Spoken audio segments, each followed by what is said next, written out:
Bonsoir Mohamed. Bonsoir Linda. Tiens, vous apparaissez subitement. Me voilà rassuré. Mais comment oui, allez-vous? c'est arrivé très vite. Très bien. Dites-moi Mohamed, avez-vous entendu parler, vous, du Kwakubé? À vrai dire, oui.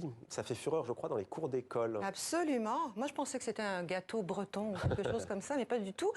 C'est une onomatopée qui est apparue sur TikTok au mois de décembre dernier et qui aujourd'hui, depuis, est virale chez les adolescents, chez les prépubères. C'est presque devenu un tic de langage qui épuise les parents d'adolescents et les professeurs qui n'en peuvent plus d'entendre ça.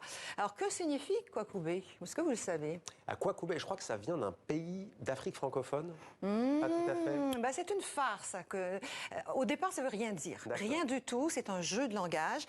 C'est un défi qui est reproduit des milliers de fois sur le réseau social TikTok. Alors, le principe est enfantin. Vous posez une question à quelqu'un en faisant exprès de marmonner la fin de votre phrase, par exemple. Monsieur, je comprends mal. T'as pas été crampé? Quoi? Kwakubé. La démonstration. Voilà, exactement. Merci. Et là, vous lui balancez Kwakubé. C'est tout. Ça s'arrête là. On va regarder la réalité.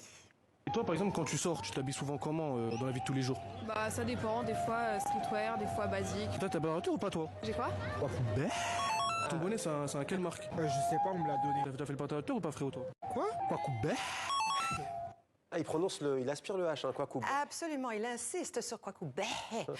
Alors, l'inventeur de ce jeu, vous l'avez vu, c'est Kamsko la Vache, dit la Vache. Il a 22 ans et 382 000 abonnés sur TikTok quand même. Et vous avez remarqué, donc il prononce Kwakubé, presque avec un E accent grave H. La Vache dit que Kwakubé vient de Côte d'Ivoire. Voilà. Ou quand on dit quoi, l'autre répond Kwaku. Lui, il a simplement rajouté B à la fin de Kwakubé. Ça fait Kwakubé. Non, mais allô, quoi? Alors, à quoi correspond ce phénomène langagier en expansion dans nos pays francophones de Montréal à Paris? Est-ce le signe de l'effondrement de la langue française ou bien la preuve de sa vitalité?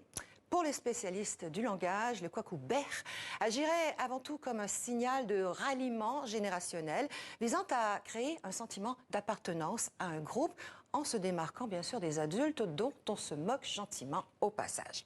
Alors certains linguistes évoquent un appauvrissement de la langue, d'autres y voient un détournement ludique, voire une négation des principes d'ordre inscrits dans le code linguistique. On est donc en pleine rébellion là.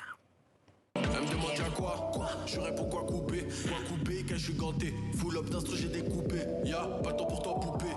Bitch, tu vas t'occuper. Et je vais découpler, veux s'accoupler. Et voilà, le rappeur Tefri, 425 000 vues sur YouTube depuis le lancement de Kwakubé il y a 4 mois. En mars, Kwakubé est devenu une danse popularisée par un footballeur de l'équipe de France. Regardez. En plus, de pas prendre ce but à la fin, c'est... de pas prendre ce but à la fin, c'est... Voilà, vous l'avez vu, hein, une main en dessous des genoux, une main en dessous, un petit dentelé. Vous l'avez reconnu? Je l'ai pas vu à l'image, là. Ibrahima Konaté. C'est Ibrahima Konaté. Oui, le Kwakubé, c'est stylé, c'est vraiment joli. C'était après une victoire de son équipe. Reste à savoir maintenant quel sera l'avenir de Kwakubé. Va-t-il entrer dans le dictionnaire ou finira-t-il par être compris par tout le monde et abandonné comme un vulgaire sac plastique? C'est l'usage qui le dira. Mesdames, messieurs, l'avenir de Kwakubé est entre nos mains.